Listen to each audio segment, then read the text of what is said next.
Welcome to Pay Attention, a podcast guiding you from the chaos of the mind to the clarity of the heart. Here's your host, Holly McNEILL. Hello and welcome. Good morning if you're on the West Coast. Good afternoon on the East Coast. Good evening if you're in Europe and anywhere else. Thank you so much for joining me. I'm living here in Southern California, but the rest of the country is feeling some really, really cold weather right now. And if you're in one of those places, let me tell you, I feel you. I spent over 50 years in the North. I'm from South Dakota originally. I think Minnesota, where I lived for 12 years, has got high temperatures in the teens today. And I've been in those nor'easters in New England. So hopefully you're inside and cozy and warm. But anyway, so glad that you decided to join us today. So a couple of months back, I had the opportunity to bring into the studio a woman who speaks my language. I just finished a class, my year-round mindful living course with a summary of what we're doing and what it's all about. And it's all about awareness, growing your awareness, being able to see your habits and patterns and defaults. And the very first step to that is creating the habit of watching the mind. Habits are everything. Habits are the way the mind changes, the way the brain works, the way connectivity in the brain happens, things you repeat over and over again. So today in the studio, I have this lovely, lovely lady who has created Happiness is a Habit. She also has a new book out. And we are speaking the same language. Such an important topic to understand and understanding how your mind works and how you can change it. Please sit back, stay warm, and enjoy this episode on Pay Attention. Hi, it's Holly McNEILL, and welcome to another episode of Pay Attention. Today, I'm excited to talk about someone who is really in tune with how the brain learns, how the mind works, and how when you pay attention to it, you can really affect positive, amazing change in your life. So I'm going to introduce her right away, and then we're going to get into the topic of habits and paying attention and where you want to live your life from. So today I'm excited to introduce Michele Phillips. She's an author. She's got her own podcast. She's a speaker. She's helped tens of thousands of people. Welcome, Michele. Thank you so much for joining us on Pay Attention. Thank you for having me, Holly. I'm really excited to be here. Yeah, so tell us a little bit about yourself, just a quick, 2 to 3 minute, how I've had people go on for hours. So we have lots to talk about. So give us a quick who you are and where you're coming from. Perfect. Thank you for having me. I'll keep it short and sweet. As my subtitle says, I help people write their outcomes in their professional and personal lives.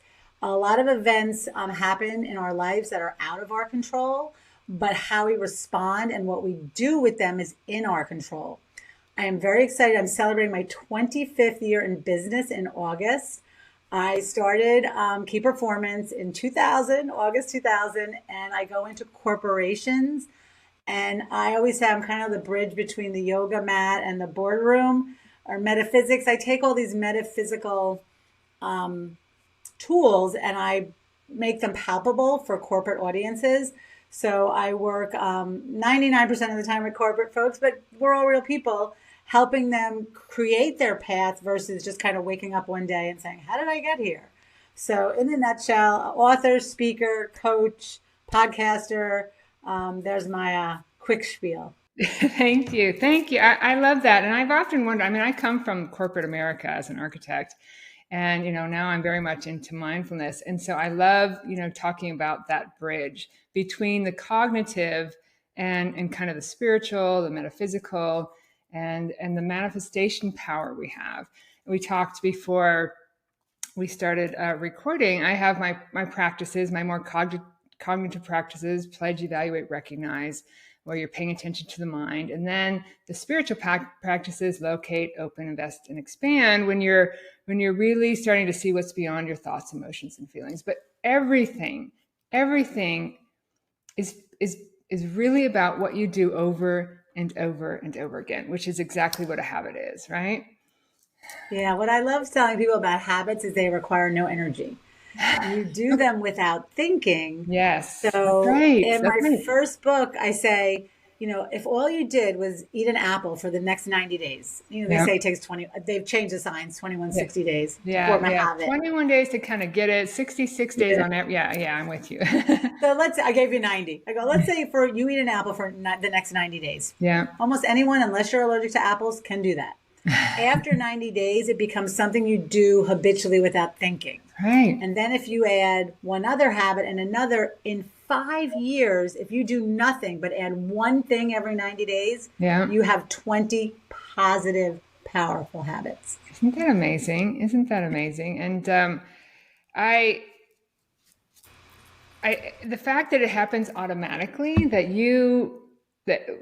the thing is that when we're not paying attention, we've got more than 20, right, negative habits that we've picked up over our lives, but we just take them on as our identity, our personality, because they're happening automatically and we don't question them and so forth. So yeah, I love that. And it doesn't take a lot of energy. It does it first, right? Because your brain's going to resist that change. It's trying to keep you safe. So many people give up right away on trying to change something. And what do you tell people about that? Yeah, first of all, I tell people to choose something so easy in the beginning you can't fail. That's why I like the apple. Because we love to, I eat an apple every day we love to do what we say we're going to do, but when we don't, we beat ourselves up.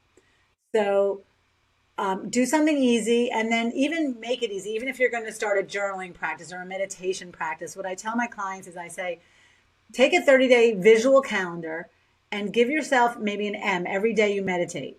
And if you don't meditate, there's no harsh critic. There's no, you did it wrong. It's just, I took a day off, and you start again. But then at the end of 30 days, you see, wow, I meditated 10 times this month. That's 10 more times than you did last month. So really start giving yourself credit for the movement you're making, not that you did it perfectly, because you set yourself up for failure.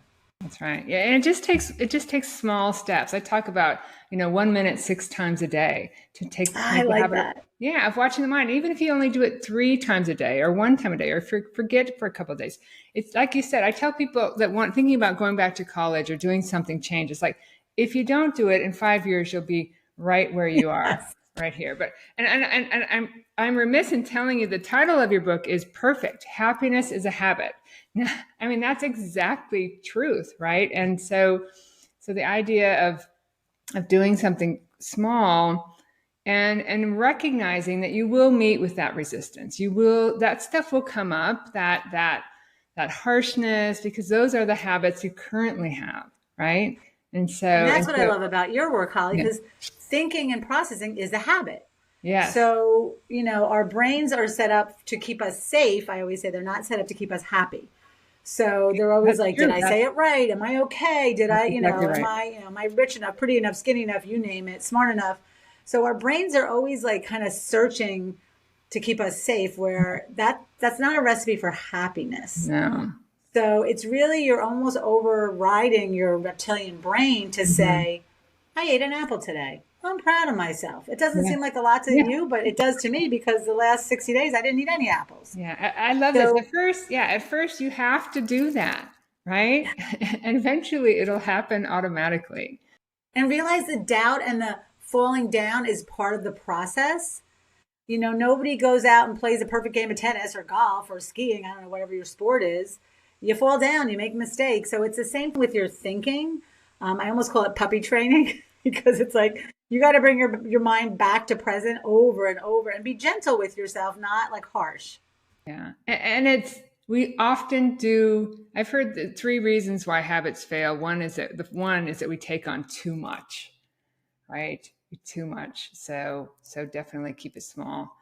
can't remember the second one. And the third one is, you need to change your environment or something like that. But yeah, keep it small and give yourself, credit for what you've done. And eventually it just takes those little changes. I've talked about it's like an ocean liner, and it's heading in one direction, and you can't turn an ocean liner around, overnight. It's just a slow move and slow, small, recognition of what you've done. So to go back to what you said before about, and now I lost my thought. Oh my God, what did you say before? You said something before. I don't know, but I was going to say, and if you don't get the degree, you're still going to be, in 5 years, you're still going to arrive there. So you said that earlier. So if we do the same thing, I want everyone listening right now to imagine they had 20 new positive, powerful habits. What would your life look like in 5 years? And that's only from doing one simple thing every 90 days. I really want to stress that this doesn't have to be difficult. You made a really good point also that we take on too much, one thing at a time, little by little, but you're always moving ahead versus the person that's not doing anything or the person that gives up. Yeah, Schott, you're preaching to the choir, and I hope the listeners out there. I mean, I can just feel that energy here. And at first, again, because I came from a really low point. You talked about having your business for 25 years. That's wonderful. That's amazing. I spent 20 some years crawling out of a lot of negative habits that came from a really, really low point. And unfortunately, sometimes, I don't know why we have to hit rock bottom before we start to look for that change.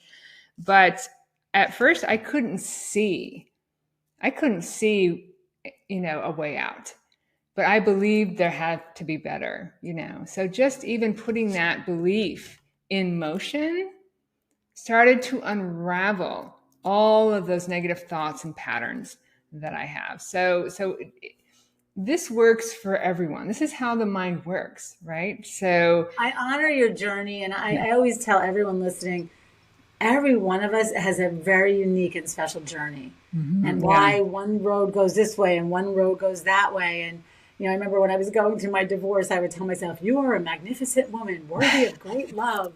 I had to convince myself, but the belief, like you said, like the belief that there's something better is that carrot that keeps you going, okay, I'm not settling for where I am, because the belief is I'm worthy of something better. Yeah. And then from the metaphysical side, you're actually attracting that, right? And things start to show up.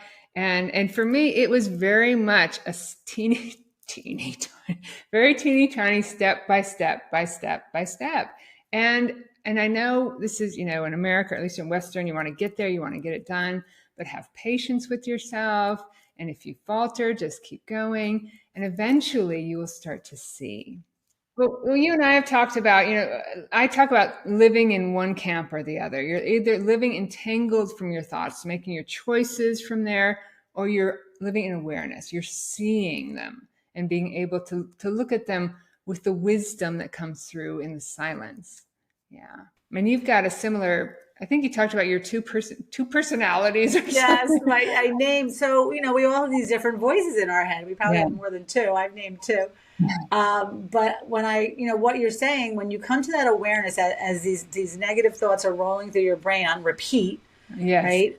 What is it, like 72,000 thoughts a day, repeated negative thoughts? That's right. I named that, it's like the critic and the coach. So I named my critic Wanda, and Wanda is a bitch. I'm sorry, but she is horrible. She will rake me through the coals. She always is telling me I'm not good enough. I didn't do it right. I should beware or be careful or be afraid. And once I identified her as someone outside of me, it separated me.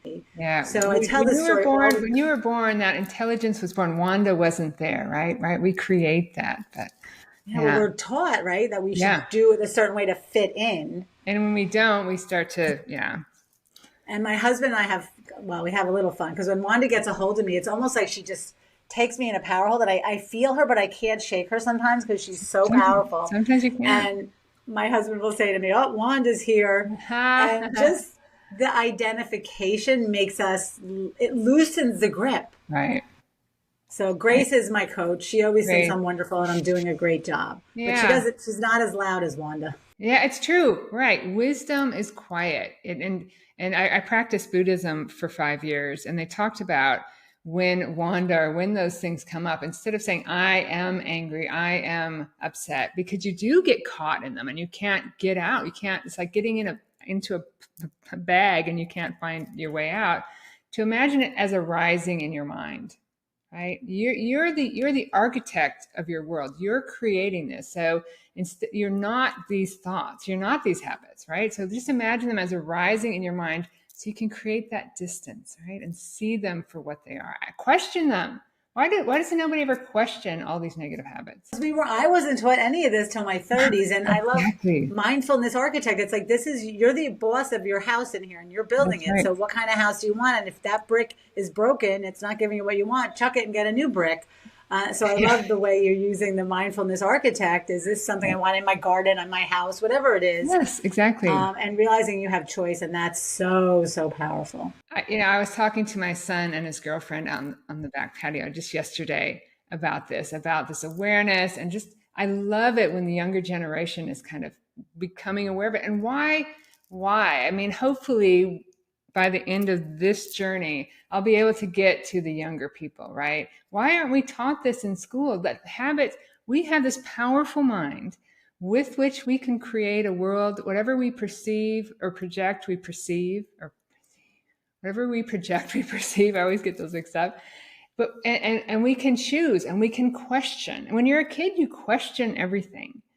And then you take those parts of yourself that all of a sudden you're shocked when somebody says that, oh, don't do that or whatever. And you're all of a sudden there's shame and anger, resentment built up, fear of losing things. All of these things, again, are trying to keep you safe, but have well outlived their useful date, right?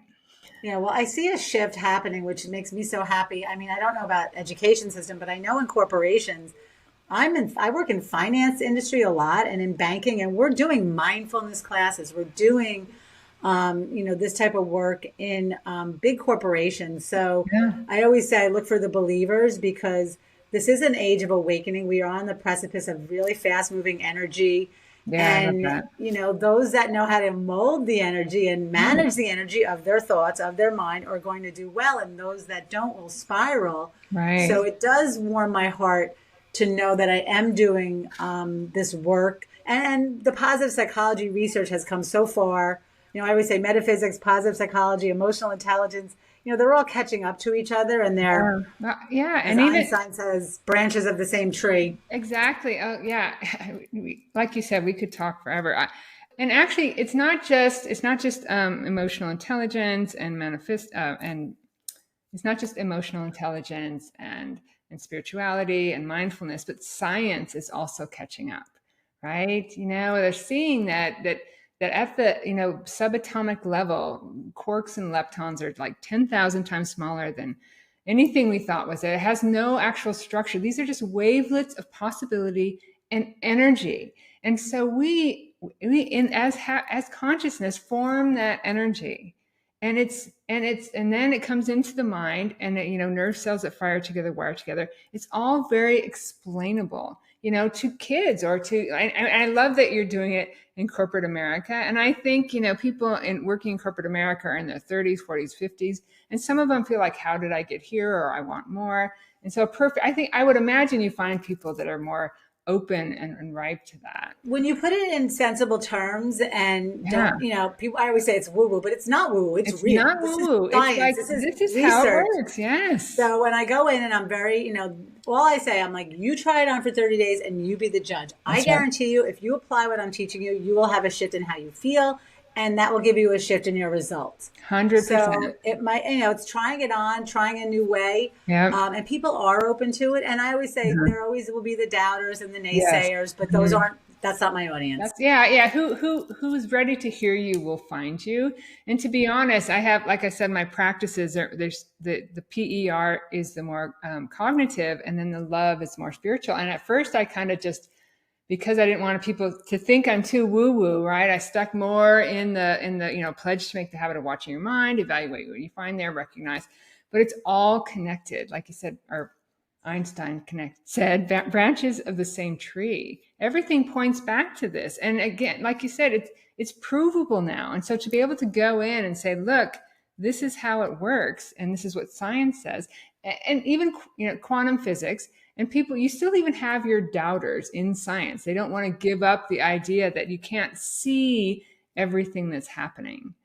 Well, that's where, the metaphors come in. And again, I always say, if you're stuck in materialism, that's been debunked also, right? Because when you break it down to the subatomic level, right, we're all made of the same thing. That's right. But I don't all one. need to know how to read music to know when the pianist hits the wrong note. That's right. So it's the same with us, right? When I'm going along my day driving, everything's good, and then I see a blue Toyota, and it reminds me of my ex-husband, or else I get that gut punch in my stomach, I know my emotions hit the rumble strips. Yeah. So it's teaching people that your emotions hit the rumble strips, and it's like, okay, you're going to go down that road, or are you going to realign your thoughts? And I'm sorry, my piece is falling out. That's what I really want to teach people is, knowing that you have certain things that trigger you, and it's your mind. It's not in the real life. Everything's fine. It's a beautiful sunny day still, right. But my mind just went back to a memory that hurt me.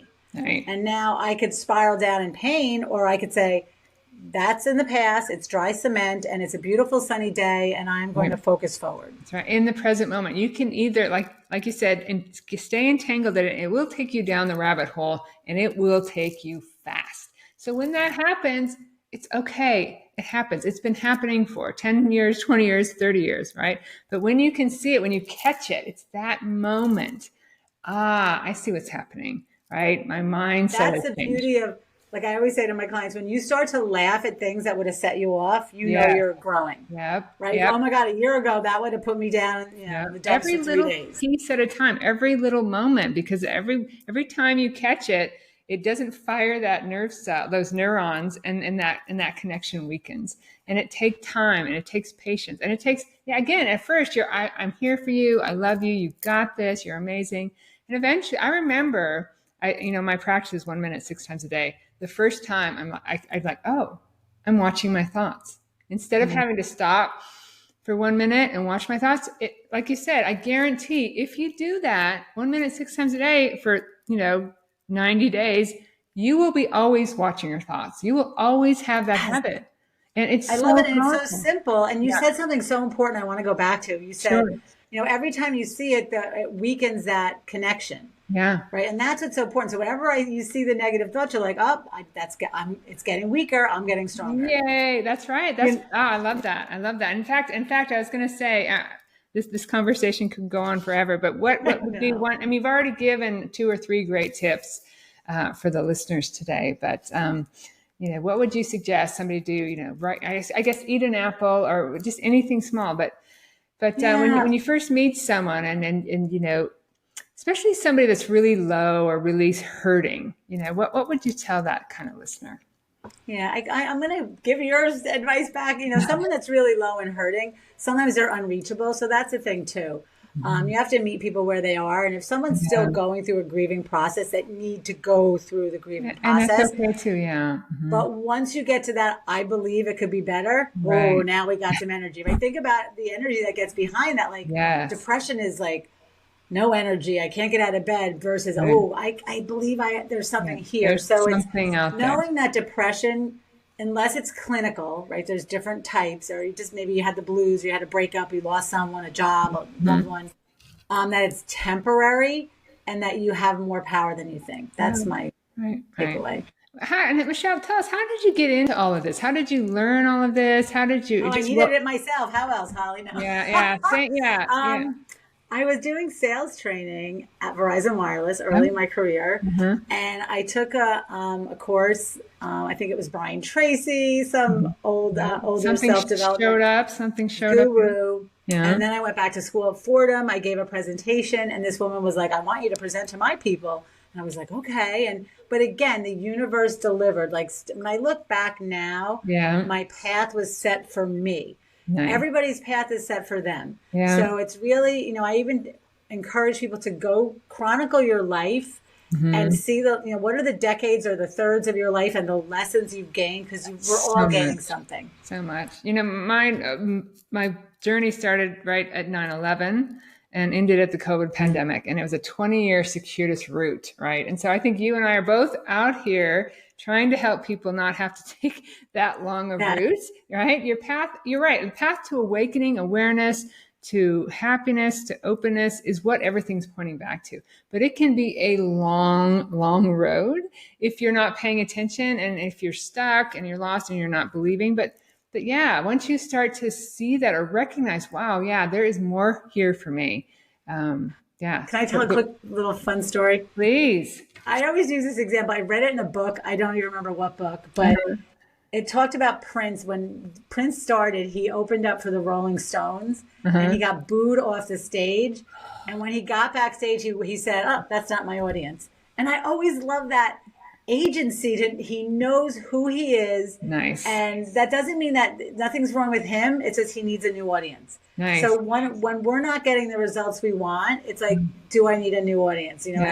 Am I being my truest self, being true to myself? So your truest self, supporting yourself, backing yourself. And then when you do that, you open up and the things show up that you need the new audiences or whatever. So Happiness is a Habit came out, 10 years ago, right? Yeah, 2014 it came out. That is amazing. And now you have a new book coming out. So tell us about that. Oh, thank you for asking. So my new book has been 10 years in the making. Energize Your Happiness. So when I started, my first book is Happiness is a Habit, Mental, Physical, Spiritual, Emotional Habits. Yes. That get you on autopilot. And when I started using these habits, because once you write the book, then you have to be the poster child.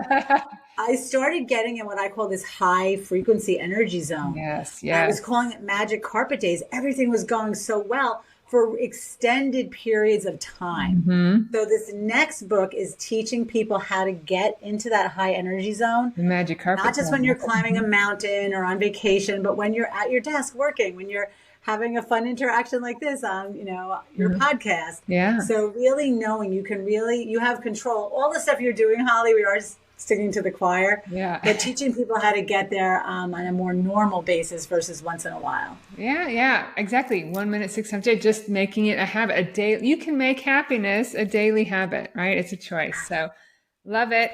We could go on forever. How do they get a hold of you? What's the best way to reach out to you? The best, I have lots of sites, but energizeyourhappiness.com is my landing page that leads you to everything, all my social media, all my sites. So energizeyourhappiness.com will connect you. Okay. Well, we will definitely put that in the notes. And this has been... wait, I said it 2 different times, didn't I? Energizeyourresults.com, because I've got so many. Use that one. Energizeyourresults.com. Results. Okay. Yeah, you did say energize your happiness. So energizeyourresults.com. Energizeyourresults.com. All right. And we'll put that in the notes. So you'll just have to click on it. And wow, this has been really joyful. I can feel the energy. So everyone, this energy is out there. It's yours. It's part of who you are. It's intuitively built in. You just have to kind of bring it out through small habits. Thank you so much, Michele, for joining me today. And I'm excited for people to reach out, to read your book. I love the name of the book, Happiness is a Habit, and energize your happiness. It's all a choice. So thank you. Thank you. Thank you for having me. Yeah. And thank you, listeners. I hope you got as much joy out of this conversation that I did. I'm always get really riled up when I hear, this is the way it works. This is how the mind works. And another chance to really get it out there that moment to moment you're making a choice consciously or unconsciously. So let's make the habit of finding happiness. Thank you so much for joining me. And I'll join you on another episode of Pay Attention. Wow. So when we're doing this live, I'm in the background and I'm watching our recording, and hopefully, the guest can be with me. But today, Michele was going to join me, but she had something come up and had to be traveling today. But she did say thank you for coming on. Paying attention is really the game changer. So I'm sorry that she couldn't be here today because I am just so pumped. I sit in the background and I'm watching this. And it's just, yes, right on. I'm so excited when that energy of change, when that energy of understanding is flowing. And I really felt that in this episode with Michele today. I hope you did too. And I talked about that ocean liner, but what I loved it when she talked about was the rumble strips. In my teachings, I talk about the TEF highway, the thoughts, emotions, and feelings highway, and how, it's horns honking and people shouting and smells and smog. And that is how it can be in your head. But what you want to do is get off the highway, sit next to the highway, take a breath, right? And the more you do that, the more you make a habit of doing that, watching the highway. And, eventually you become more and more in that state of peace and calm. And then I love how she said, ultimately, you can have these magic carpet days, because a lot of it, we create our worlds in our heads. So I know it's around the holidays. If you're listening live, it can be a time of great joy for people. It can be a time where we do get stuck in those habits and go down that rabbit hole. So remember every day, at least 2 or 3 times a day, give yourself some compassion and understanding, love. Pick a small habit maybe in the new year. Here's what I want. I'm going to try this in the new year. I'm going to do something the same every day and just see what happens, because this is how it works, everyone. Thank you so much for joining me today and for listening to me and Michele. It was such a lovely, lovely conversation. Happy holidays, and I will see you next week on Pay Attention. Thanks for watching Pay Attention with Holly McNEILL. Don't forget to like, comment, and subscribe. See you next week on Wednesday at 10 o'clock Pacific, 1 o'clock Eastern.